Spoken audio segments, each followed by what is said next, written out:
Sir ఈరోజు అయితే TDP నుంచి చంద్రబాబు నాయుడు గారు అండ్ అలాగే జనసేన నుంచి జనసేన పార్టీ అధికారి అన్న మన పవన్ కళ్యాణ్ గారు ప్రమాణక స్వీకారం అయితే చేశారు.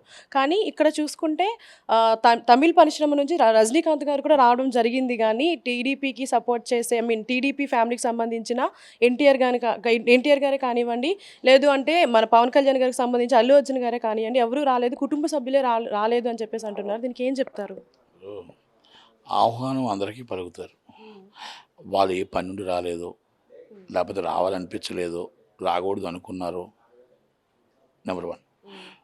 రెండోది, ఆల్రెడీ ఈ దీంట్లో కొంచెం కొంచెం అభిప్రాయ భేదాలు ఉన్నాయి. చంద్రబాబు నాయుడు గారు అరెస్ట్ అయినప్పుడు మామి కోసం జూనియర్ ఎన్టీఆర్ గారి ఫ్యామిలీ, హరికృష్ణ గారి ఫ్యామిలీ రాలేదు.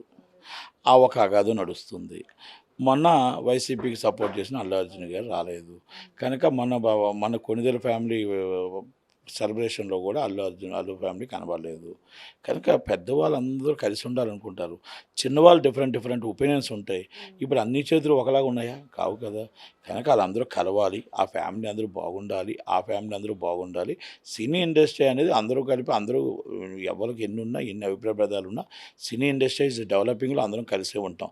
అక్కడ జూనియర్ ఎన్టీఆర్ గారు అవ్వచ్చు, అల్లు అర్జున్ గారు అవ్వచ్చు, రామ్ చరణ్ గారు అవ్వచ్చు, అందరూ ఈజ్ డెవలపింగ్, అందరూ కలిసే ఉంటాం. చిరంజీవి గారు కానీ ఇక్కడ నో డౌట్. ఇక్కడ నా అభిప్రాయం నాకు ఉండొచ్చు, చిరంజీవి గారి అభిప్రాయం చిరంజీవి గారు ఉండొచ్చు. కానీ చిన్న సినిమా, పెద్ద సినిమా, మిడిల్ సినిమా అన్నీ బతకాలి, అన్నీ ఉండాలి. పేదవాడు మల్టీప్లెక్స్లో సినిమా చూసే కళ నా జీవితంలో కలకంటూ ఉన్నాను. పేదవాడు మల్టీప్లెక్స్లో సినిమా చూడాలి. ఆ చూసిన రోజు నేను లోకేష్ బాబు, చంద్రబాబు నాయుడు కూర్చొని దగ్గరుండి పేదవాడు మల్టీప్లెక్స్లో సినిమా చూసే విధంగా నేను పోరాడుతాను. అందుకే నేను ఎఫ్డీసీ చైర్మన్ అడుగుతున్నాను. ఎఫ్డీసీ చైర్మన్ ఎందుకు అడుగుతున్నానంటే, నా ఇండస్ట్రీలో నాకు కొన్ని కోరికలు ఉన్నాయి. చిన్నవాడు బతకాలి, పెద్దవాడు బతకాలి. పెద్దవాడు సినిమా ఎంత రూపాయలు టికెట్ పెట్టినా వాడు ఉండాలి. చిన్నవాడు మాత్రం మల్టీప్లెక్స్లో సినిమా చూడాలి. ₹100 నుంచి టికెట్ స్టార్ట్ అవ్వాలి, ₹150 స్టార్ట్ అవ్వాలి, ₹200 స్టార్ట్ అవ్వాలి. ఇది మాత్రం ఇది ఒక చిన్నవాడు ఆలోచన. మల్టీప్లెక్స్లో సినిమా చూస్తే చిన్న సినిమాలు బతుకుతాయి. 2:30 షో ఇవ్వాలి. అలాగే మాకు చిన్న కోరికలు ఉన్నాయి. కనుక మాకు ఎఫ్డీసీ చైర్మన్ అడుగుతుంది మా ఇండస్ట్రీ న్యాయం చేసుకోవడం కోసం, మా ఇండస్ట్రీ డెవలపింగ్ కోసం నేను ఆశించడంలో తప్పు లేదు. అలాగని చెప్పి లోకేష్ గారు కానీ, చంద్రబాబు నాయుడు కానీ, పవన్ కళ్యాణ్ గారు ఎవరికి ఇచ్చినా సినిమా ఇండస్ట్రీలో దాన్ని మేము స్వాగతిస్తాం, దాన్ని మేము సపోర్ట్ చేస్తాం. మేము 100% దాన్ని డెవలపింగ్, మా ఇండస్ట్రీ ఎలా డెవలప్ చేసుకోవాలో చేసుకుంటాం తప్ప దాంట్లో నాకు ఇవ్వలేదని నేను అడిగేది ఉండదు, అవతలకి ఇచ్చారని చెప్పి బాధపడేది ఉండదు. ఇచ్చిన దాన్ని మేము సద్వినియోగం చేసుకొని మా ఇండస్ట్రీని కాపాడుకుంటాం. ఎవరివైనా నట్టుకుమార్ అయినా ఇంకొకరైనా ఇండస్ట్రీ కాపాడుకోవడం కోసమే ఆ పోస్ట్ అడుగుతుంది తప్ప ఆ ఇండస్ట్రీ కోసం కాకపోతే వేరే అవసరం మాకు పోస్టే అవసరం లేదు. కనుక ఇండస్ట్రీ డెవలపింగ్ అంటే ఫిలిం డెవలపింగ్ కార్పొరేషన్ అంటారు. ఆ డెవలపింగ్ కార్పొరేషన్ మా ఇండస్ట్రీ ఉన్న వాళ్ళకి ఇవ్వండి అని అడుగుతున్నాం. కొంతమందికి పనికిమాలలో కొంతమందికి ఇచ్చారు, వైసీపీ వాళ్ళు ఇచ్చారు, టీడీపీ వాళ్ళు కూడా ఇచ్చారు. వాళ్ళు ఎంతసేపు వాళ్ళ స్వార్థం కోసం లీజ్ ల్యాండ్లు అన్నీ తీసుకొని వాళ్ళు వచ్చి హోటలు కట్టుకున్నారు. ఒకరు వచ్చి మొత్తం తిట్టడానికే పెట్టుకున్నారు వైసీపీ తాలూకు పోసాని కృష్ణమురళి గారు. అది అంబికా కృష్ణ గారు వచ్చి ఆయన మొత్తం టోటల్గా ఆయన ఆస్తులు పెంచుకున్నాడు. ఆయన బ్యాంకులు ఎలాగెగ్గొట్టాలో అనుకున్నాడు. ఆయన మొత్తం టోటల్గా లీజ్ ల్యాండ్లో వచ్చి మొత్తం టోటల్గా చంద్రబాబు నాయుడు గారు మసిబూసి మాడిక చేసి, బాలయ్య బాబు మసిబూసి మాడిక చేసి ఆయన ఎఫ్డీసీ చైర్మన్ కొట్టేసి అక్కడ మొత్తం ఆయన హోటల్స్ డెవలప్ చేసుకున్నాడు.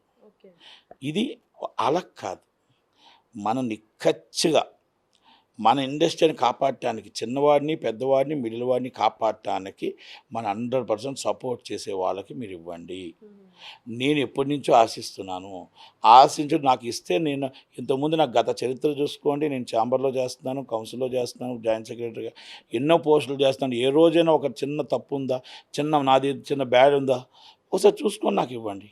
నేను డెవలప్ చేయగలనా లేదా, నా ఆలోచనలు నాకు ఉన్నాయా లేదా, విశాఖపట్నం డెవలప్ చేయగలనా లేదా, ఈస్ట్ గోదావరి డెవలప్ చేయగలనా లేదా, గోదావరి అలాగే తిరుపతి డెవలప్ చేయగలనా లేదా, శ్రీశైలం డెవలప్ చేయగలనా లేదా, ఫిల్మ్ డెవలప్మెంట్ అనేది తీసుకొచ్చి ఎంప్లాయ్మెంట్ ఇప్పించగలనా లేదా, స్టూడియోలు దగ్గరుండి కట్టించగలనా లేదా, పరిశ్రమలు తీసుకురాగలనా లేదా, దానికి పెట్టుబడులు పెడితే ఆ పెట్టుబడుల నుంచి రాబడి వస్తుంది, ఆంధ్రప్రదేశ్ డెవలపింగ్ అవుద్దా లేదా, ఇలాంటివన్నీ నా వల్ల అవుద్దా లేదా అన్నీ చూసుకొని ఇవ్వండి, ఆలోచించి ఇవ్వండి. తప్పు చేయడానికి పోస్టులు అవసరం లే, వ్యాపారం చేయడానికి పోస్టులు అవసరం లే. నా వ్యాపారం నేను చేసుకుంటున్నా బాగా. నేను తింటూ 10 మందికి అన్నం పెడుతున్నా. Is a grateful.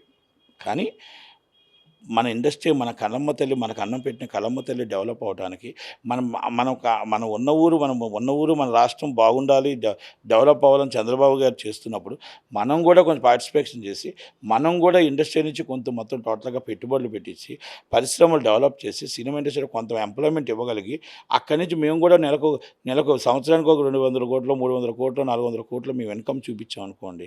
ఏపీలో కూడా సినీ పరిశ్రమకు సంబంధించి ఏమీ లేదు. ఏమీ లేదు కాబట్టి ఇప్పుడు ఉంచాలి అనే ఉద్దేశంతోనే నేను అడుగుతున్నాను. అడగడం నా ధర్మం, ఇవ్వాలనేది చంద్రబాబు నాయుడు ఇష్టం. దీనికోసం మీరు అడగడం జరిగిందా సార్? 100% రోజుకి అడుగుతాను, ఇప్పుడు అడుగుతాను, మీతో పాటు అడుగుతాను. కానీ మళ్ళా చెప్తున్నాను, నాకు కాకపోయినా మా సినిమా ఇండస్ట్రీ ఎవరికి ఇచ్చినా నేను కోఆపరేషన్ చేస్తాను. నాకు ఇస్తే ఎందుకు నాకు ఇవ్వకూడదో కూడా ఒకసారి చెప్పండి. నేను వైసీపీలో కూడా ఆశించాను, ఇక్కడ కూడా ఆశిస్తున్నాను. తప్పేం లేదు దాంట్లో. Thank you sir.